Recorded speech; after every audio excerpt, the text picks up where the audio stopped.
Hey, sis, if you're listening to this, chances are you're walking through something really hard right now. Maybe co-parenting feels like constant tension. Maybe every conversation turns into an argument, manipulation, or emotional exhaustion. If that's you, I just want to say this first. I see you, and I'm not just saying that as someone teaching a concept. I say that as a woman who has personally walked through divorce, emotional abuse, and the complicated reality of trying to move forward while still raising a child. You are not alone in this. And what I want to share with you today is something called parallel parenting.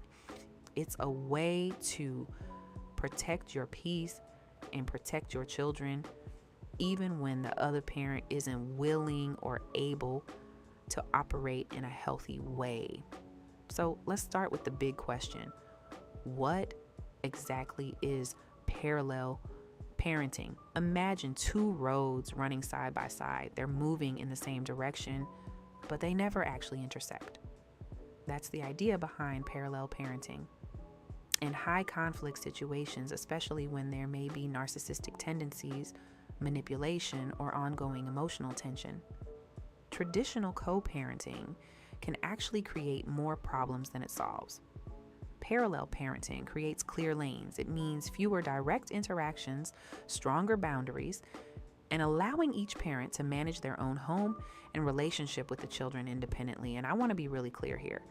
This isn't about being difficult or refusing to cooperate.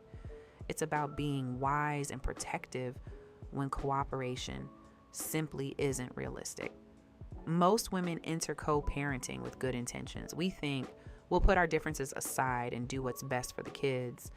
But when one parent thrives on control, manipulation, or constant conflict, that level of cooperation just doesn't work. Every attempt to collaborate becomes another opportunity for arguments, blame, or emotional chaos. And I want to pause here and say something important because I see this with so many women.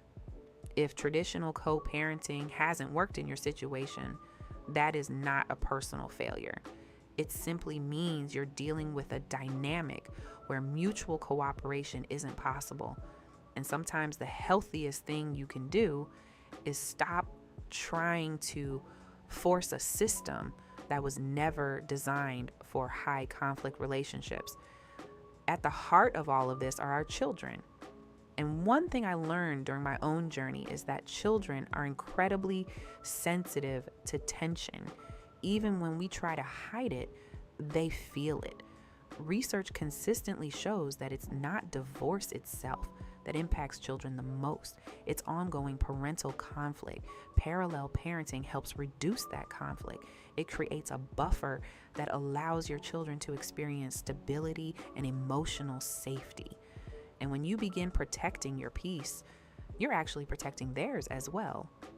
One of the biggest shifts in parallel parenting is how communication happens. Instead of constant texting, emotional conversations, or heated phone calls, communication becomes structured and minimal. Think of it more like business communication. Short, clear, focused only on the children's needs or logistics. Many parents use parenting apps, text messaging, or email, so everything stays documented and neutral. No emotional bait, no rehashing past arguments. If it's not about the children, it doesn't need to be said. And I know that may feel strange at first, but this approach can dramatically reduce stress and emotional exhaustion.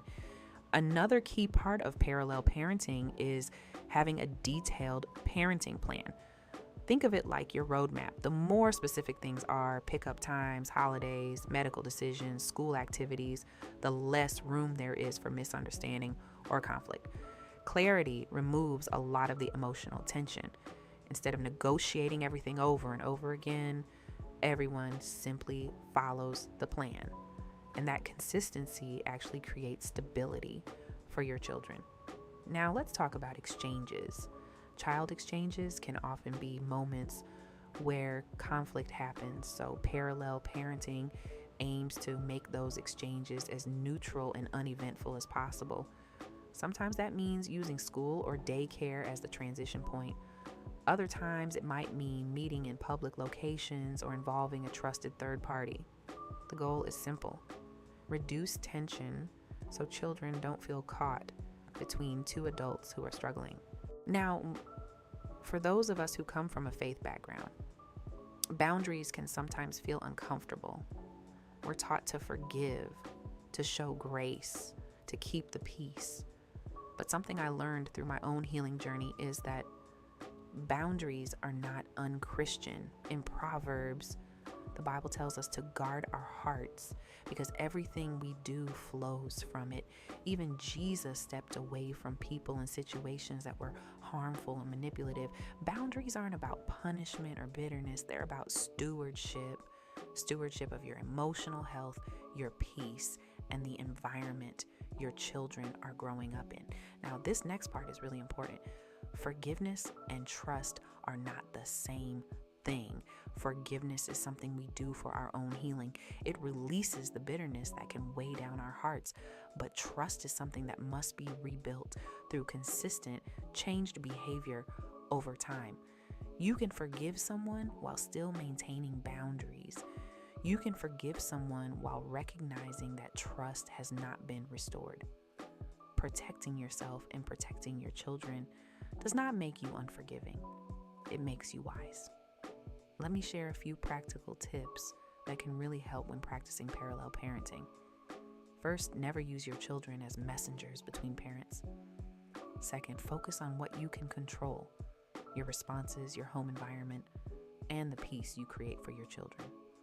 Third, document communication and agreements clearly, not out of spite, but simply to protect yourself and keep things clear. And finally, seek support. Whether that's trusted friends, counseling, or support groups, having people who understand what you're navigating makes a huge difference. One of the biggest lessons I've learned through my own journey and through working with women who have experienced toxic or high conflict relationships is this: so many women are quietly walking this same road. And if that's you, I want you to hear this clearly. You are not alone. For those who share my faith, I also believe God sees every tear and every struggle. Psalm 46 reminds us that God is our refuge and strength, a very present help in trouble. Even in difficult seasons, you are supported, you are seen, and you are not abandoned. As we close, I want to remind you of something important. Parallel parenting isn't about giving up. It's about choosing peace. It's about creating an environment where your children can grow without constant conflict surrounding them. And it's about reclaiming your own emotional and spiritual well-being. This journey isn't always easy, but with boundaries, wisdom, support, and resilience, it is absolutely possible to move forward and build a peaceful life, even after conflict. And sister, I want you to remember this: you are stronger than you think. Keep choosing peace, keep protecting your heart, and may God bless you and your family.